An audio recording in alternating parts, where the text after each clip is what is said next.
This is the CitizenLink Report. If you find our insights helpful, would you support our video efforts? Your gift of $25 or more goes a long ways. Covers the crew, lights, cameras, all that. Just click on donate. Thanks from all of us. Riding the big red wave, conservative candidates took over Congress at the federal level during the midterms, but today we'll talk with one state that enjoyed big wins for family values. This is the CitizenLink Report. Hi, I'm Kim Trobee. You may not know this, but CitizenLink works with family policy councils in 38 states to protect life, marriage, and religious freedom. Well, during the midterm election, many of those states worked hard on behalf of pro-family candidates, and a lot of them had great success. I recently was able to talk to Randall Wenger. He's with the Pennsylvania Family Council. I asked him about their involvement in 11 state House races and how they did. Well, we did some polling prior to doing so, and we saw a number of races around the state where there were conservative candidates who were pro-family candidates who were pitted against very liberal candidates. We knew there was a big contrast, and we needed to get involved if we were going to, at the end of the day, win on the legislative battles that we needed to win. We need to change who's actually elected here in Pennsylvania. We got involved in those 11 races. The polling didn't look good, but after we were able to connect with values conservatives across the state of Pennsylvania, with messages that are respectful, but yet at the same time very informative, we were able to get people out to the polls in a year where a lot of Pennsylvanians were not interested in the top of the ticket in the governor's race, but they were very interested in the state legislative races. Now, you mentioned that you guys used a little bit different formula than what we normally see in politics. Talk to me about why you think the Pennsylvania Family Council had such success in these 11 races. Well, we're talking about issues that are different than what the parties often talk about. The Republican Party in particular often tries to stay away from the social values issues, even when they've got candidates who very much agree with our stance on these issues. But we believe that it's important in a state like Pennsylvania that is conservative in a lot of respects, but it doesn't follow normal party politics. A lot of our conservatives in Pennsylvania are Democrats and independents, and we need to get out to them with a message that the parties don't bring, so that we can make sure that our people understand what the contrast is in the candidates and get people elected in parts of the state where you wouldn't expect. Like one of the districts was an urban district that was created to actually be a liberal district, and we had a conservative African American running, and we were able to help get the message out for him that fit with his community.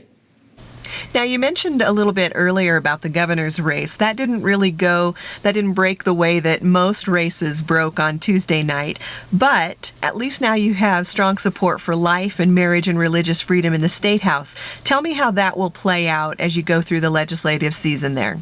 We've got a lot to still be concerned about with the change in the governorship, because over the last 4 years we've been able to get a lot accomplished that we weren't during the previous 8 years under Ed Randall. So we're concerned, but at the same time we're playing defense in a lot of issues. And one of those issues in particular has to do with what we call laws against tolerance, laws that are adding sexual orientation and gender identity in such a way to burden the photographers and the bakers and the florists and the venue owners. We spent some time during the election cycle actually talking about those issues and how it pertains to privacy and how it pertains to religious liberty.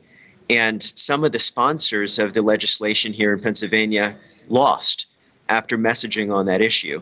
So our hope is to be able to slow that train down significantly, because legislators in Pennsylvania now see it's dangerous to be on the wrong side of that issue. And hopefully through what we were able to do in the election cycle, it can hold off what otherwise seems like a tsunami on that issue. You know, CitizenLink, we just feel so honored to work with the Pennsylvania Family Council.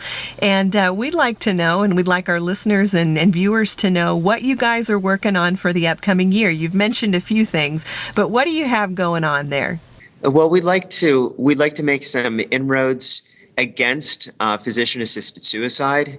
We like to protect against these laws against tolerance, working very closely not only with state government but local governments and in Pennsylvania to try to protect liberty in that way. And we're also doing quite a number of seminars around the state to help equip citizens to talk about these laws, to frame it in the right way, and understand that tolerance actually is an important thing, but tolerance should be a two-way street, and people shouldn't be discriminated against because they believe that marriage is between a man and a woman. Good stuff. Well, Randall Wenger is with the Pennsylvania Family Council, and it's a pleasure to have you here with us. Thanks for being part of our 38 associated family policy councils. We are so grateful to CitizenLink because it was because of the help of CitizenLink in prior years to help us figure out how we could even get involved in the election process.